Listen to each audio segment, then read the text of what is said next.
And now, here's your host of Shaping Success, Wes Tankersley. The very first time I interviewed somebody was the Navy SEAL, Clark. And I remember sitting there like, making sure everything was perfect, right? I'm like, God, I got to make sure that this is dialed for this guy. And sure enough, I got so distracted in my conversation with him, I ended up looking over and I had the camera angle facing towards me, and it had stopped recording. And it gave me a little code on it too. And I'm like, shoot, I wonder how long that's been going on. I wonder if I missed any good nuggets. What's up, everyone? Welcome to Shaping Success. I'm here with Mikal Reich, luxury real estate advisor. He's a pretty good photographer too, I would say. Thanks. We were talking a little bit about what was going on. We were recording that whole scenario, but we're talking about how I'm going to be looking over here at the camera every once in a while to check the mic levels and just kind of see like how it goes. It's a tough thing, right? Like, because that's what you're always looking at. You're always trying to make sure that it's just right. Yeah, you're so focused on people that you're like, okay, like I really do want to engage and I do want to connect, but also like real quick, like I noticed that there's this red light that is not blinking, and I'm really concerned because oh shoot, it's not recording. Wonder how long that's been going on. Yeah, I've done probably over 100 interviews at least, and there's been a couple times where it just didn't work out. And you're like, then you have this really great conversation with someone, and you're like, oh man, will they do it again, or do I just scrap it, or what do I do? It's like that's the problem. It's like, what do you do? You just have to own up to it. I did that with Clark. I did that with Clark. Like it was, like I told you too. I mean, like when I meet some of these guys that are, these tier 1 operators, I'm like, okay, like these are the guys that I look up to. I'm like, I want to make sure that I do everything right. And when that stuff happens, it's almost embarrassing when you gotta give him a phone call, be like, hey Clark, I mean, we had a really good conversation and you had a really good story, but I really think we should redo this. Yeah, I think you should tell it again. Oh man. Well, you came over, so my house is for sale right now, and Kara, our friend, Kara Hipwell's selling it for me, and she's like, it was funny, we're going to have pictures at this time or whatever, and then the day later, she's like, we're going to do it at a different time because I got this photographer that I really like, and he actually became available, so we hadn't come over. And one of the first things I noticed when you showed up was just like you just have like this kind of, it resonates off of you, how like it seems that you really try to be happy all the time. Like your smile, like people don't smile like that. Like I swear it was like, this guy's excited to be here. And it's really hard to get past that for a lot of people to like actually feel like you're in the moment and you love life. And we talked a little bit beforehand, there's struggles, right? Mm-hmm. So tell us a little bit about kind of your story about who you are and how you got to where you are now. And we'll just kind of riff off of that in between. Yeah. I mean, it all started with a duct tape camera, quite literally. I mean, I got my bachelor's in radiology and was planning on going into medical school, which I took my MCAT to pass, and then I realized that it wasn't for me. Yeah. And so instead of taking pictures of people's insides and analyzing those, I'm doing their outsides and analyzing those. Yeah. So that beginning phase of me kind of tinkering around with the camera started because there was this nurse at St. Al's, Terry Hines was her name. Her husband's Mr. Michael Hines, and they work with Hines-built homes. And it was, I don't know, you know them? I know Trevor Hill. He's been on the podcast before. I don't know if you know Trevor, but whoever he is, that's his stepdad, I think. Is it? Yeah. So he owns a barbershop in Meridian called Barclay and Hill, and it's the coolest barbershop ever if you ever get a chance to go in there. But I definitely need to. Yeah, go check it out. I mean, it's like, I bet you if you go in there, you would be like, take the camera, because you're gonna, it's crazy. It's like an old time bar, or not bar. It's right in I think it's a Frontier Club is on the corner, and then there's a bar right there. And he has like you can walk back into where the bathroom is and then go back in there, and like you could go get yourself a drink and then come back in and sit down. Oh, really? Yeah. And he's got like old barber chairs, and there are a bunch of former military guys that cut hair in there. Oh, even better. Yeah. And then he's like, I've walked in there a couple times and he's just like puffing on a pipe with pipe tobacco in it, just to give that smell of what it is. It's so, you got to go check it out. I think you'd really like it. Visually, it's like awesome. Yeah, I love going to places where I can bring my camera and take a picture, because like that's what I always want to do. I mean, everyone's always having their phone out to take a picture, but I'm like, but did you actually take a picture where you're at? Yeah. I mean, it's all documenting what you've done, where you've been. Right. And if you're a photographer and you're a videographer, you're in that industry, like, I just got back from that investment summit with Robert Kiyosaki that we photographed and worked with, and that was one of the things that one of the speakers had told me, because he was checking in on me after, and it's funny because Marcin was actually the one who told me to go take the opportunity with the private equity firm. I remember I was so mad at him. I was like, that was a horrible experience, but it was one of the greatest experiences. I think that's one of the things, though, that define life, right? Like, and my daughter said this the other day. She was talking to me, and she's 11. She's like, I wish these things didn't happen, or did you ever regret anything that you've ever done, or have you did, and whatever it is, it's like, I did when I was younger. Like, you have that, like, I regret that this happened, but then I started to think about it as I got older, and it's like every single thing that happened to me put me in this moment that I'm in right now, whether it's good or bad. That's what we were talking about. We were talking about, like, would you change something? Would you go back in the past and change something? I was like, you start thinking about, like, the Avengers and Spider-Man Homecoming or whatever, and, like, you change this one little detail and it could change the whole thing. Like, I would have maybe never met your mom, and you would have never met my kid. I didn't tell her that because I was like, that's where my brain was going, is like, if I didn't meet your mom, then you wouldn't be my daughter. Then I wouldn't have my son. I wouldn't have, like, there's all these little things that just one little moment in time could change. And I just feel like it's defined who we are. So going through that for you at the time was probably super tough, but now look where you're at, Yeah. All of those things I remember I photographed a lady one time because, she had beat cancer and she was still in great shape. I mean, she made a comeback and I was just so inspired by it. And she looked at me one time because I was going through it when I was first building my business, right? And she's like, everything that was supposed to happen to you, or everything that was supposed to happen, if it could have happened any other way, it would have, but it didn't. Right. She's like, so you're exactly where you need to be. Yeah. And, like, embracing that philosophy, I think through every adversity, no matter how terrible it was, I changed my perspective on it, because at the end of the day, people don't know what you're going through. And so imagine if someone is having a terrible day and you're having a terrible day too because of everything that you're going through, and you show up and you're just not pleasant to be around. Right.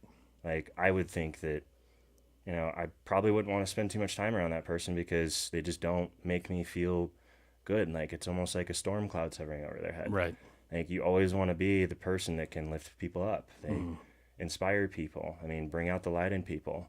And sometimes it's hard. Sometimes, on the inside, like, it is really, really painful. Right. But I think just being able to, like, brighten someone's day and make their day and get them to smile, because obviously, like, I love capturing people. Right. Because it kind of gives me a better idea to reflect of, like, what's the life around me look like? Who are the people that are in my life? Like, are the people in my life quite literally happy in the picture? Yeah. When I work with big groups of friends too, and we're all doing things, it is amazing how I'll kind of just sit there late at night and just kind of look around and be like, okay, I'm heading in the right direction. Yeah. Like, I actually like the life that I'm creating for myself and that I'm documenting along the way. And it's not branding, it's not posed, it's not anything. It is just my life. Yeah. I like to share people with what my life is, because so many people don't know what I do, because I do a lot of things. Right. You could call me a real estate agent. You could call me a photographer, a video guy, like a, marketing director. You could call me, whatever you want. But at the end of the day, like, it's interesting because, I sit there and I look at it, and, it's more so just, I like being someone that can learn new things and develop new skills and go through new experiences and new challenges and be able to get something positive out of it to teach someone later on down the road through experience. Like, I started teaching golf lessons. Oh, nice. Right? And I'm not a certified pro. Like, I didn't play professionally, but I have a lot of friends that do. Right. And even at the country club too, a lot of the people that I've met that have been so influential in my life have been on the course, especially at the country club. Guys that have sold businesses, guys that do extremely well, that you could learn a bunch of knowledge from. Right. Like, and not only that, they're better than me.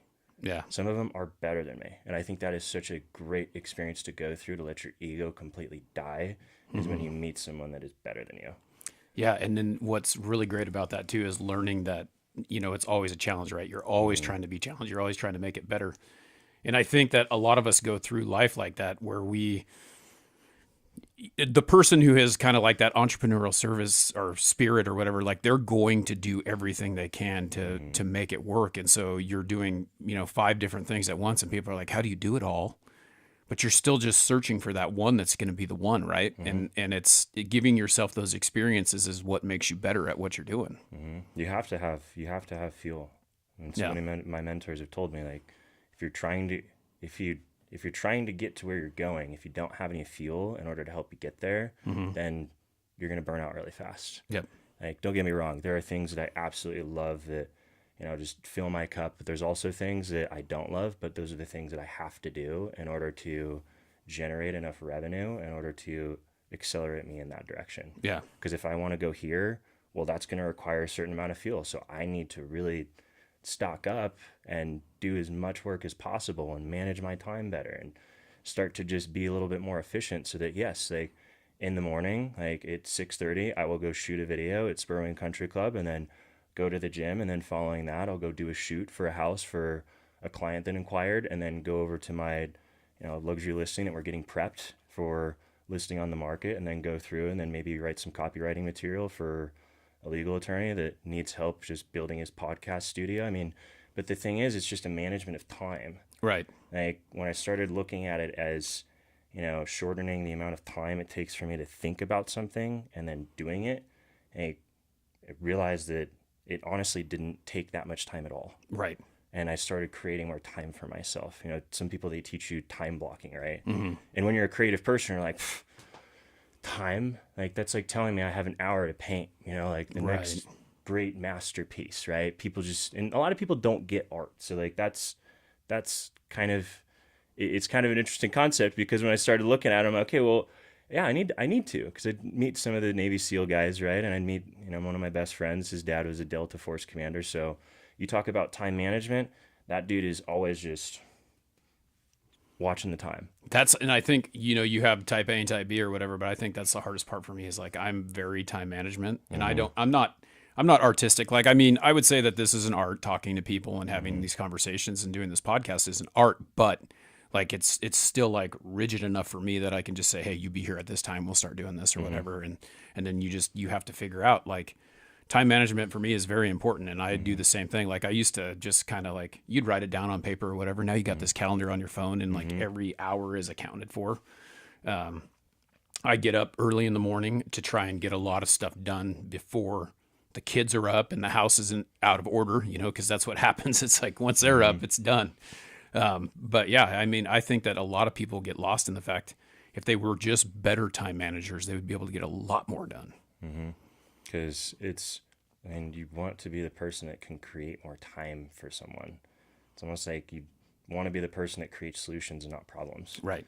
And sometimes that requires you to be honest with people and direct with people. And that's been a huge challenge that I've been working through with my life too. I mean, it's so hard for me to be direct. It used to be so hard for me to be direct because I'd be so afraid of being honest or being myself.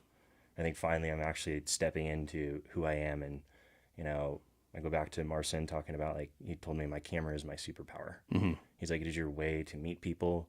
It is your way to be completely different, other than being the guy that's just connecting, dropping off a business card, exchanging a business card. People go home, sits on their desk, might go in the trash, might stick in their wallet, might stay in the truck. I mean, but I created something for him, which was an image. Yeah. And maybe it was a memory. Maybe it was something, maybe it was an expression. Like, and they actually, Steve would tell me this with Tradewinds sometimes. It's like he likes the way that he sees himself. Yeah. And that's all I want to do. I want to be able to create something that makes your life easier. Yeah.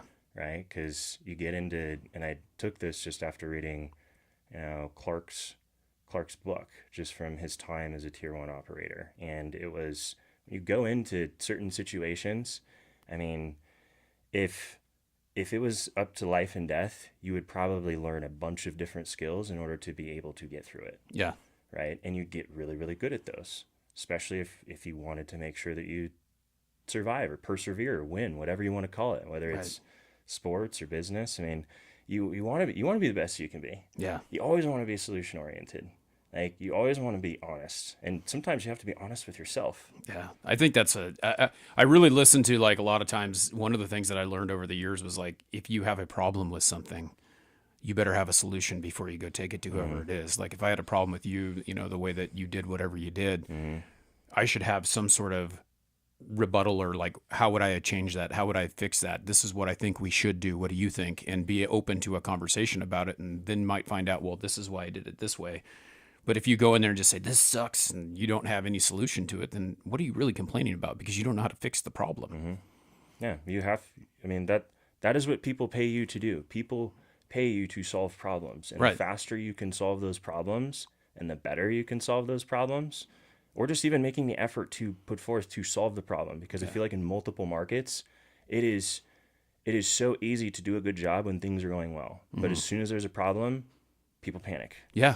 Real estate's a big thing like that, right? Like, you notice when the market is really good, everyone's a realtor. Yeah. But when the market goes down, the ones that know what they're doing are the ones who can hold out and they can get through it. Like, they're the ones who are going to be in it for a long time. There's so many people that just will go and get a second job or something like that and say, you know what, I can't do this anymore.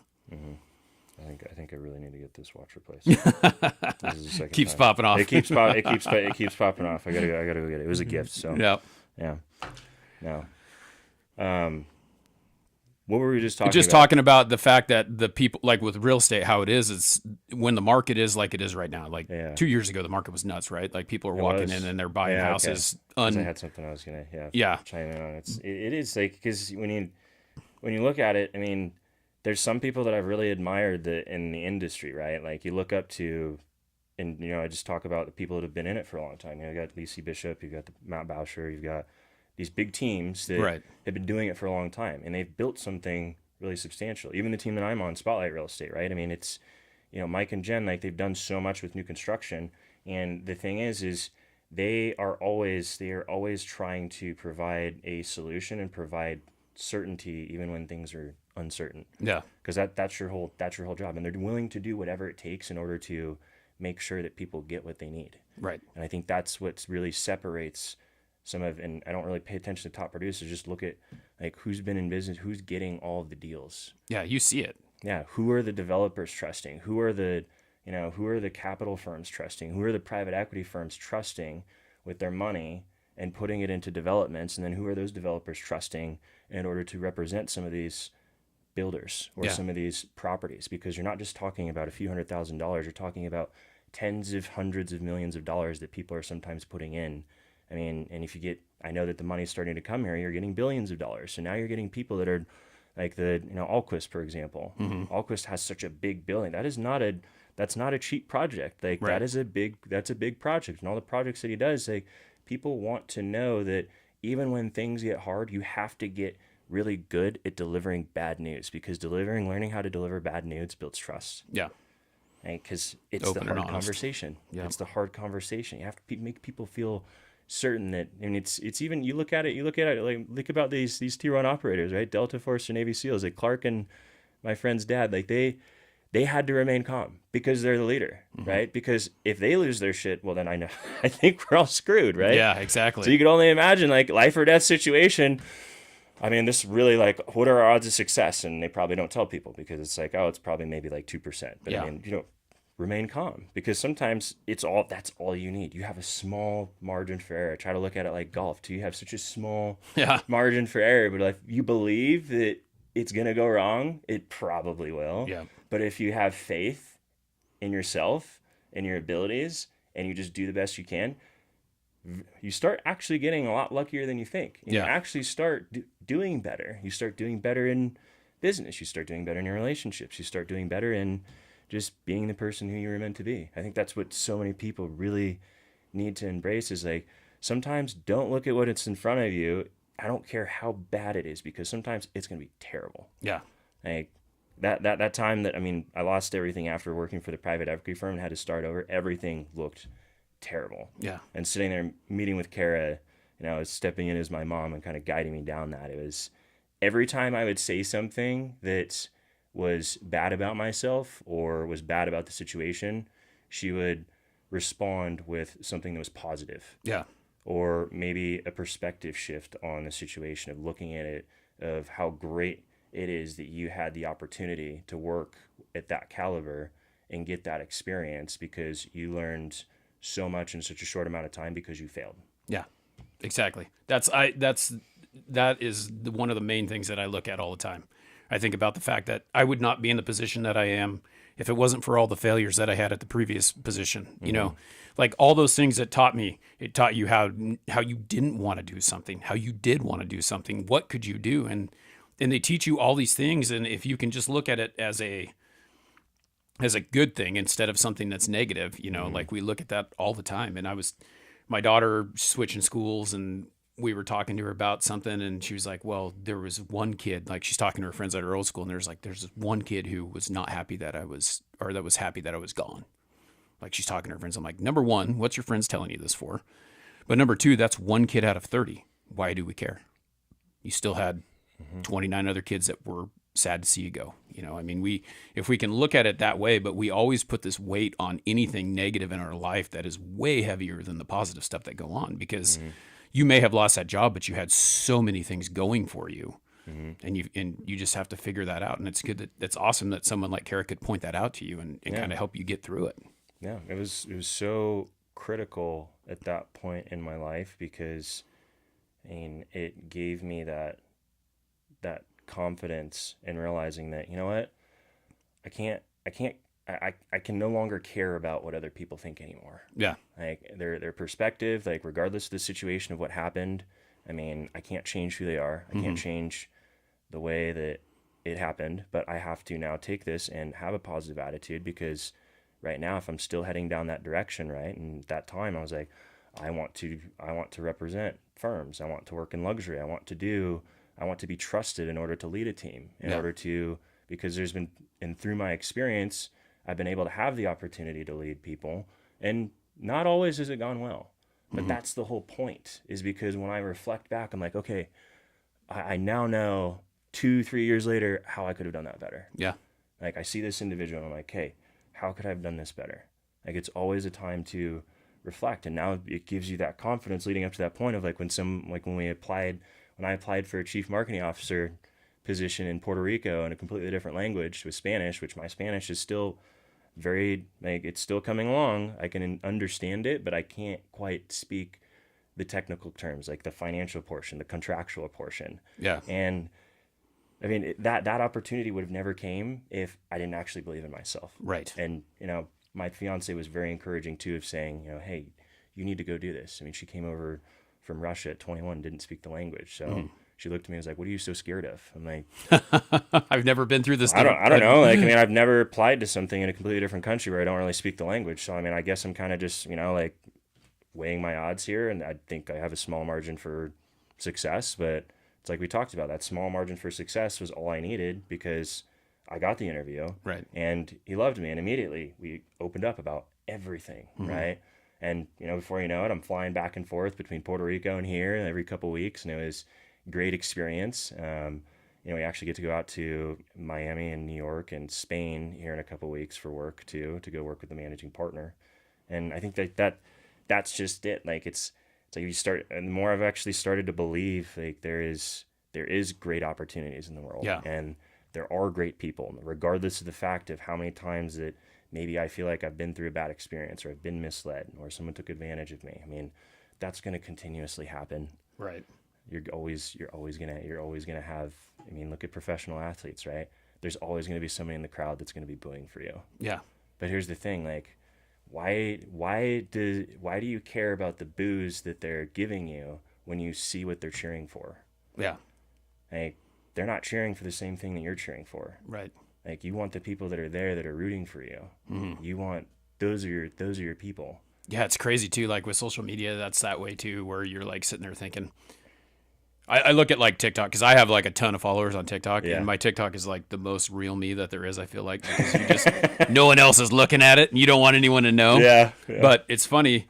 I have 25,000 followers on there almost. Yeah. Like I'm like 24. That's a lot. Not, yeah, but only engagement from like maybe 100 people. So what good is that? Like it literally is no good. Yeah, And those people are not in your corner. They're on your page showing you that you have this following, but the people that are there for you are the people who are there. You know, like you see them, you know them, you realize who they are. Like Kara, for you, you know, I mean, I have some great people in my life. My parents are always there for me. You know, I had Zach Peterson on here a couple weeks ago. He's one person that I talked to a Tattooed lot. Successful. Yeah. Oh yeah. He's a good buddy of mine, and he's helped with, like, he designed the logo. He's you know, really? I walked into his house, and this is how I met Zach. I walked into his house when I was working at the other company I was working at, and his mom and him were there, and I think it was the first house he ever bought, and I sold him some window coverings in it, and then we've been, you know, we've talked ever since. So it's like, those are the opportunities that you get, though. Like, you don't have to surround yourself with like-minded people, but you have to find those people who have that same thought process. Like, sitting here and having this conversation with you is very enlightening to me. And that's what I like to do, is I like to be able to talk to people who think on that level where it's never over. It's always pushing, moving forward. It doesn't matter what, you know, you're looking for. I mean, obviously there's some things that you could be looking for that we don't want to be involved in, but you know what I mean? Like, you're always trying for growth, and that's where it is. It's that growth mindset that you have. And when you were talking about, like, well, I'm reflecting on what's going on, I have to tell you, as a former teacher that taught a senior project class at Middleton High School, the worst thing that anyone ever wanted to do was reflect on what they did. So, like, they would have to write papers, and they'd have to write a little reflection. Well, I wrote this paper. This is what I learned about myself. This is what I think. This is what I would do differently. Those types of things. Nope. Didn't want to. No, because it is the painful truth that you made certain choices that didn't put you in the right position. And at the end of the day, like, I mean, that is the philosophy that I've embraced. Like, it does not matter how you grew up, what struggle you came from, like what pain you've been through, what traumas you've been through. If you hold on to that, then that is your ball and your chain. Yeah. Like, you have to reflect on it and make peace with it and accept it for what it is. That happened in the past. Now let's focus on the future, because there's no way the future is going to come in. There's no way the right people are going to come in if you're continuing to hold on or ignore the version of yourself that you still haven't addressed. Like, you have to look in the mirror and be like, hey, would I buy me right now? Yeah. Because I'm selling this service to people, right? I had to do that sometimes. I'm like, hey, I want to charge $5,000 to $10,000 for photo and video services to market these properties, right? And so I'd have to, and in the beginning, I'd put it out there, and people are like, it's way too much, right? And so I'd have to go back, and I'm trying to reflect, okay, what can I provide that's going to provide the value? What's going to be there? Would I buy me? And then I'd literally remove myself, and I'd look at the pictures of myself that my friends have taken at events, right? Or I have them start taking pictures of me. I have them start doing videos, and I start watching myself, and I'm like, do I like the picture that I see? Yeah. Like, no editing, no nothing, because everybody on social media, they got their little face app, whatever, and they're changing things about how they look, but it's like, dude, just the raw photo of you, make it black and white, don't care about it, look at it like a timeless thing. Like, do you like yourself?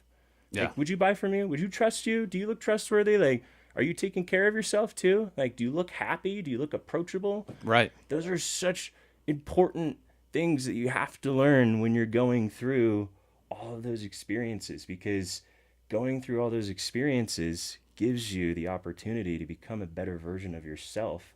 And not only that, you get to go through an experience of transformation that can potentially help somebody else down the road from a completely different perspective. You talk about, getting enlightened, right? I'm enlightened every day by the people that I work with, because most of them, I make sure that they are better than me in something, right?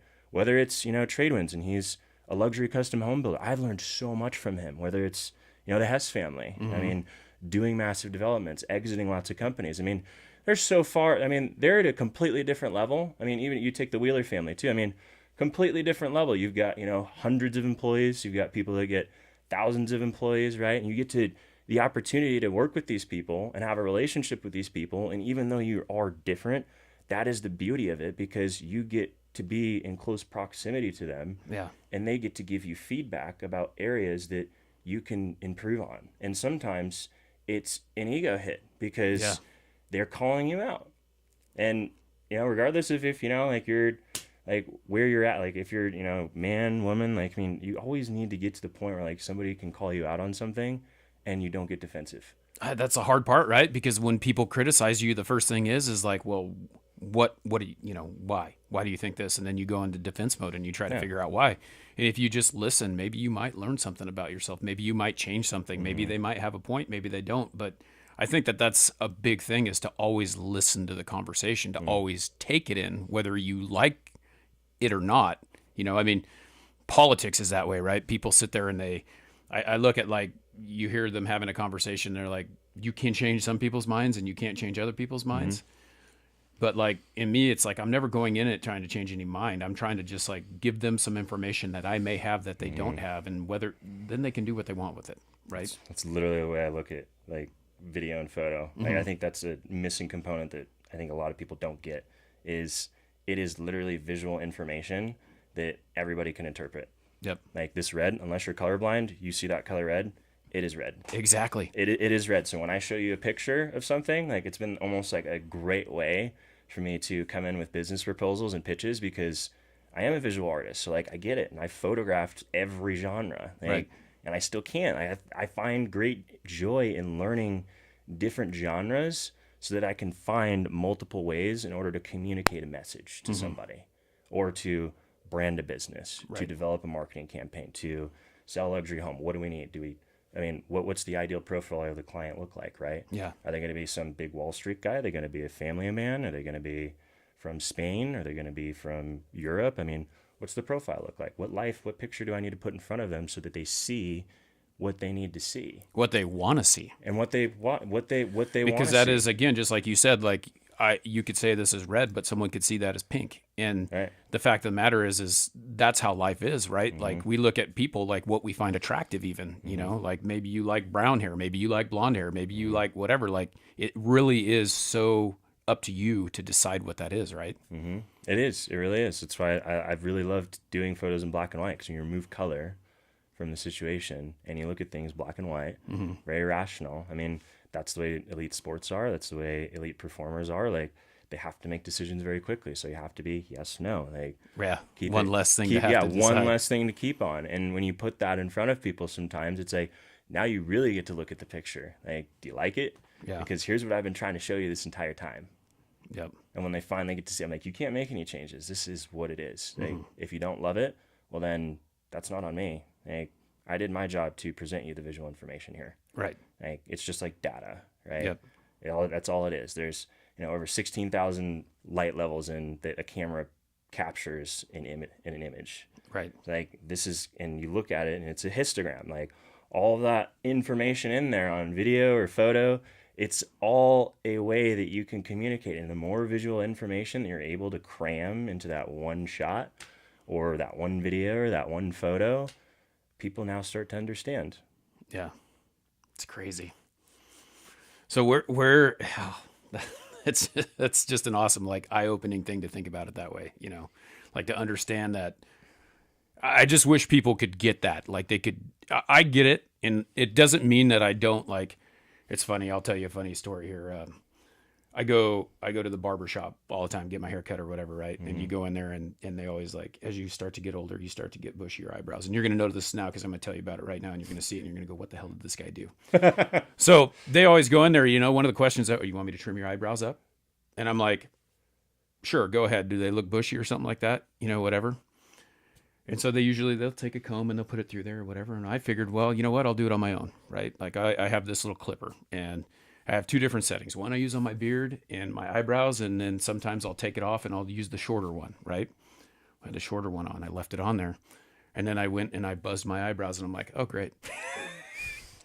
They're non-existent right now. I mean, they're there, but they're not there, Like, there's some contrast. Yeah, I see them. But you're like, all right, I need to. Now I'm like, what's everyone going to think? And like 10 years ago, I'd have just walked in there and I'd just been like, oh, everyone's going to think it's funny. Everyone's going to see it. Everyone's going to think this, that, and whatever. I'm like, screw it. I'm going. I'm just going to go. No one's going to notice it unless I point it out, right?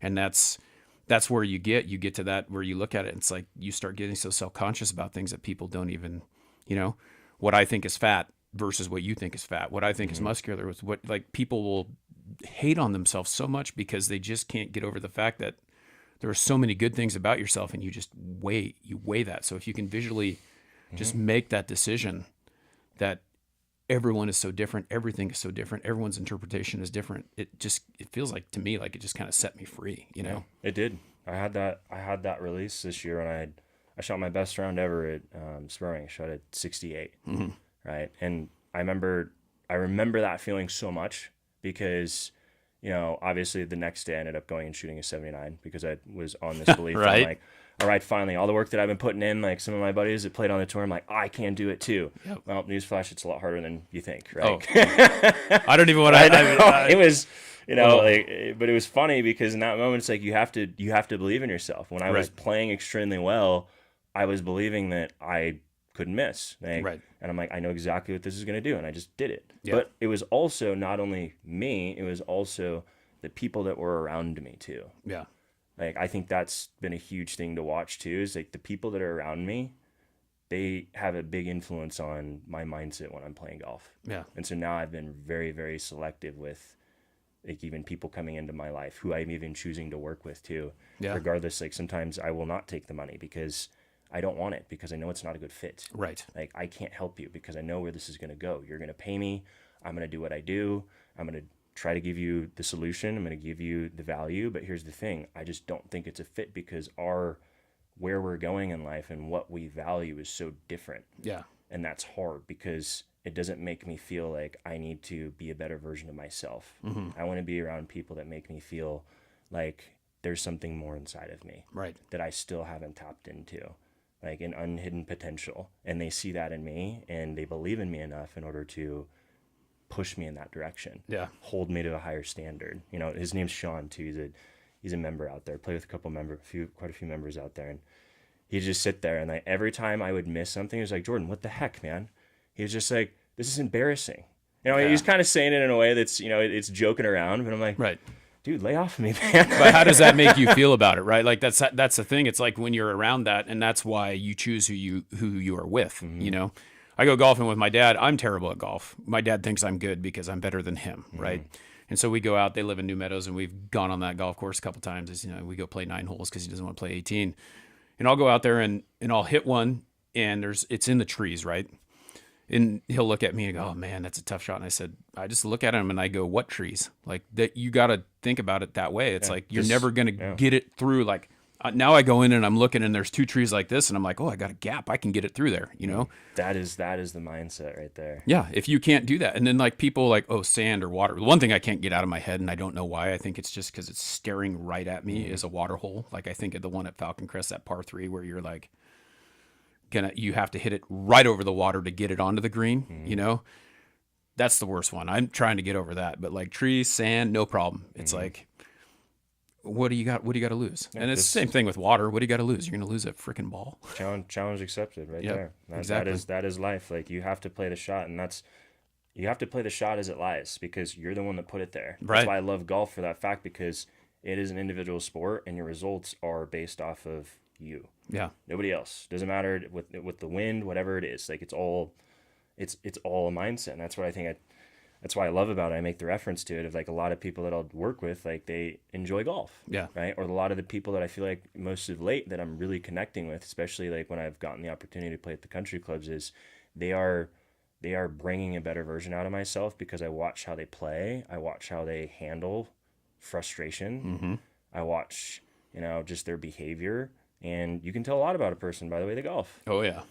Like, are they honest? You have to be honest with yourself, because sometimes, like, yeah, I don't want to post this score. I don't want to keep track of this score. But, man, like, if I don't start tracking things, like, how can I tell where I need to improve? Like, you need someone to be there to hold you accountable, because you can tell right away, like, are they who they say they are through their actions? Like, picking up a ball. I mean, not tracking this score. You know what? I'm done for the day. I'm like, so you're just going to just had a few bad holes. You didn't get the score that you wanted today, so now it's just that's it. I'm like, no, but that'll affect my handicap if I put it in there. You drop that 68 in there and you drop that 79. It's still there. It's still going to average. That's the problem. You still have to finish, even when it comes to your relationship. Like if you're married, like you still with your wife, you still have to. Even if you get in an argument, even if it's to the point where you're super angry at each other, guess what? You still have to finish. Yep. You don't just get to be like, I'm done. Yep. Like, I'm quit. I'm done. I'm gonna start. Like, where's the beverage cart girl? Like, start getting hammered. Like, that's not what you want to be. I mean, yes, I like having fun, and I do like having a couple drinks. But now it's the point. I don't need to drink to have fun to play golf, because it's fun for me to play with the right people and around the right people, because it creates the right experiences that brings the right version of myself out. Yeah. And I think that's more people, when you talk about just the mindset, like, I mean, when you're in business, this is the way that it should be. Like, you should be able to be comfortable stepping up and, yeah, just topping it, or completely, looking dumb. You're going to, but it's because you had the courage in order to do it in the first place, of what's going to help you through it better than anybody else, because you at least had the courage to step up and actually say, hey, you know what? I'm going to try this and I'm going to do it. And I did it, but that's not for me. Right. And I got that lesson out of it. Yep. And now you can continue to move forward, and it's only going to continue. And obviously, like, you have to start making good decisions. Like, there's a period of time where it's like, people will just kind of look at you and they're like, all right, dude, you need to figure it out. Like, just how many times are you going to do this? How many times are you going to stop making the wrong decision? Like, because the same result keeps coming in. And it's like, if you can't learn how to pick that out, I mean, it makes life really, really hard. But it's nice to, I think that's where you get to truly see, like, who really believes in you and who wants to see you do well, is because, those the people that will invest the most into you when you're at your worst are the people that you want to be around. Yep. Because that's like looking at a stock market, right? Why does everyone buy low? Why would you buy low? Like, it looks like it's not going to perform well, but then it shoots up. Wonderful. That means that you believed that it was going to perform. It's the same thing. Right. That's why so many entrepreneurs or businessmen, they invest in people, is because, and it's whether it's time, whether it's capital, whether it's, resources. I mean, you invest in that person because you see what they're capable of. Right. Along the way, just like you would a child. Like, me watching some of these families, like, sometimes they're frustrated with their kid, but they still continue to show up for them, because that's what you're supposed to do as the leader. Right. You are the leader. You lead me. Like, you were born before me. You should know more than me. Yeah. Like, you should be able to point me in the right direction, and you should never give up on me. You should have faith on me. You should invest in me. Like, and that's what I've been able to find so much with the people that I work with now, because I like to call them my adopted family. Right. I've got my dads, make the joke sometime. I've got my moms, right? And it's so fun to be able to reach out to them and to be able to be completely open with it, because sometimes they know, and sometimes I make mistakes with them. Mm-hmm. But it's like they keep giving me the opportunity to grow. Yeah. And I think that's just it too. Well, they see that drive. If you're continuing to push forward and keep doing it and like trying to fix it, and you're willing to accept that criticism and change it and do what works and do those things, then they're going to want to keep investing in you as well, because they feel like they're getting something out of it too. It's not just, it's a two-way street, right? Yeah. Embracing the humility. Like, it's embracing the humility sometimes of being able to show up in front of someone's face sometimes and be like, hey, I screwed up. Yep. Like, it didn't go the way that I thought it was. And it's happened numerous times, but I think in those moments, like, I've had the biggest amount of growth, because it's been able to show me that there is a better version of myself that I have been missing. Yeah. And that never ends. Because when you look at the hyper successful, I mean, there's a lot of successful people that are here in this community and continue to move here. Yeah. And then even more so out into the world. And it's a huge perspective shift. Yep. You might do well here, but go over to New York. You'll find people that do better. Yeah. Go over to Europe. You might find even more people that do better. I think that's the whole point of it. Yeah. Man, so where do you see, because like I sit here and I think about all these things you're talking about, and I'm looking at it, and I know that you're a goal setter. So even in, like, most people, when they set goals, think that once I reach that's over. I think people look at a goal as an end game, but there's always another point beyond that, right? So where do you see this going for you in the near future? That's a good question. Like, I like to think about it like this. Like, it's purpose driven, right? And the whole way I looked at it, especially when I started getting into the private equity world, was you start looking at it as a numbers game now, right? It's all data. But with that data, it allows you, in order to help people, the more you have of it, and watching some people that do it really well, they're able to build buildings. They're able to give back to communities. They're able to maybe build a community. And so at the end of the day too, I want to build a community and also build a brand too, that is, it sets the standard for where people, like, what people can achieve if they truly do believe in themselves, and they also reach out to the right help. Yeah. Not just any help, but the right help, and having the humility to go to a professional and be like, hey, I've been trying to do this for 32 years, and this isn't what I do. I've tried Google. I mean, yes, you can Google, you can chat GPT. It's Right. great, but learn it from a human too. Yeah. Like learn it from somebody that's done it, right? Yeah, they're just gathering data based on what someone else has done anyway. Right, right. So like being able to see, like, I think where I want to go with this is get to the point where I can build, and obviously right now, like the media business, like it runs itself. It's the fuel for now stepping in to be a luxury real estate advisor in a new construction and development, right? Yep. Like that is the fuel for this. And then that fuel will be the fuel for, all right, great. Now I want to build a community. Right. Now I want to have passive income streams so that it provides even more fuel so that when I see something that I want to build for is a solution or see something that I think would bring value to people, and I can do it in a way where there's no limit, and I can do it because so much of what I did in the beginning, especially as an artist, you have to work with people, right? Right. So I mean, people have ideas, visions, and they come in and they say, "Hey, I want this," and you're like, "Hey, great, I'll do that." And for a while, you have to do that. That's the way real estate is. People say, "I want it this way." Great, wonderful. Well, that's a service. Like it's not about you; it's about them. Right. It's the same thing with listing the house, right? Like it's not about what you think the house is worth. It's about what other people think the house is worth. Right. And if they like it or not. Like if they like the color, if they like the style. I mean, you have so many different components that go into real estate and into any business. And I think where I've seen, the people that are the happiest is when they, instead of having goals that they set, you have a purpose.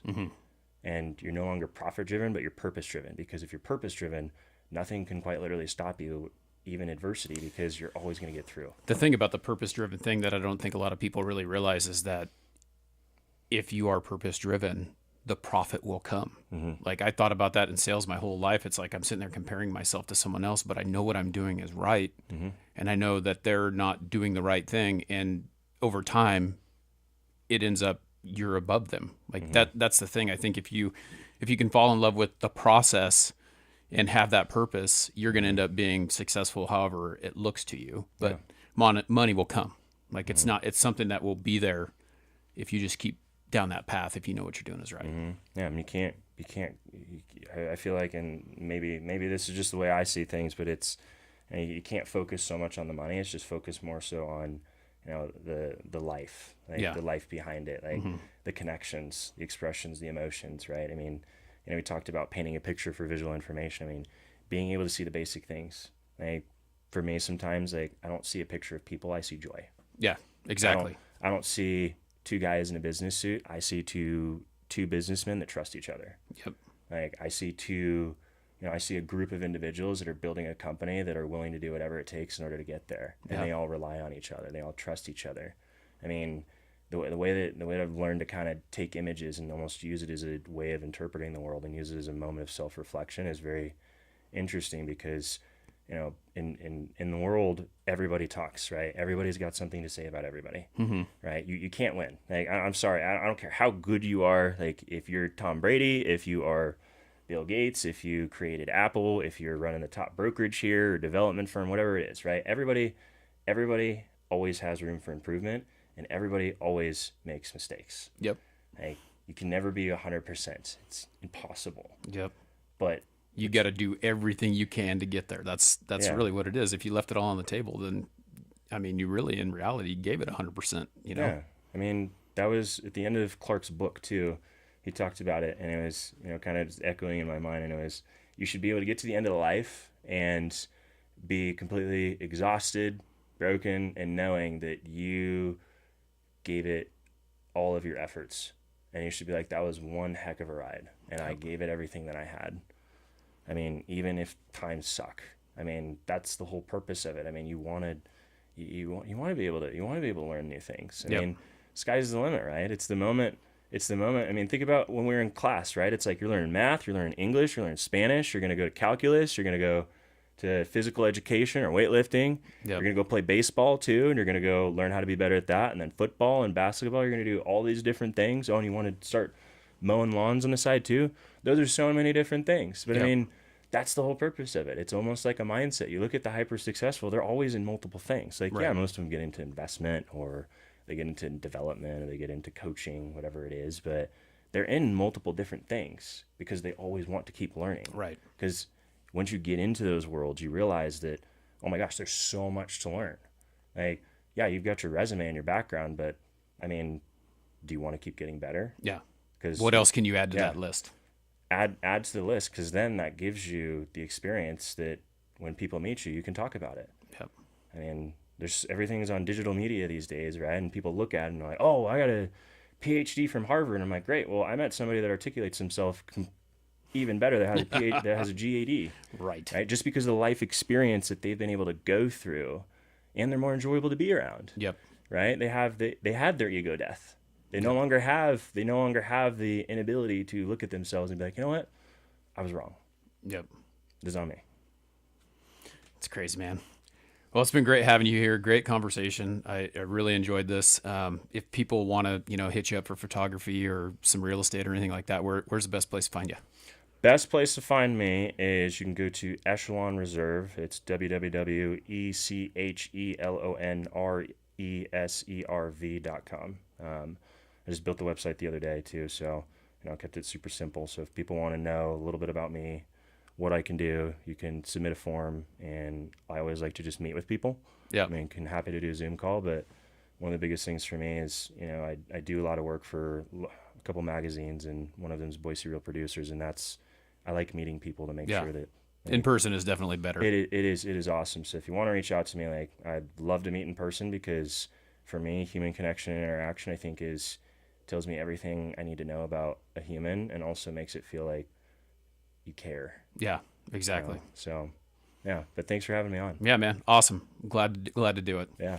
Thanks, everyone, for hanging out. This has been another edition of Shaping Success. It's brought to you by Shade Bros, my company. If you are looking for window coverings in the Treasure Valley, please give us a call, 208-99-SHADE. And until next time, I challenge you to find the shape of your success.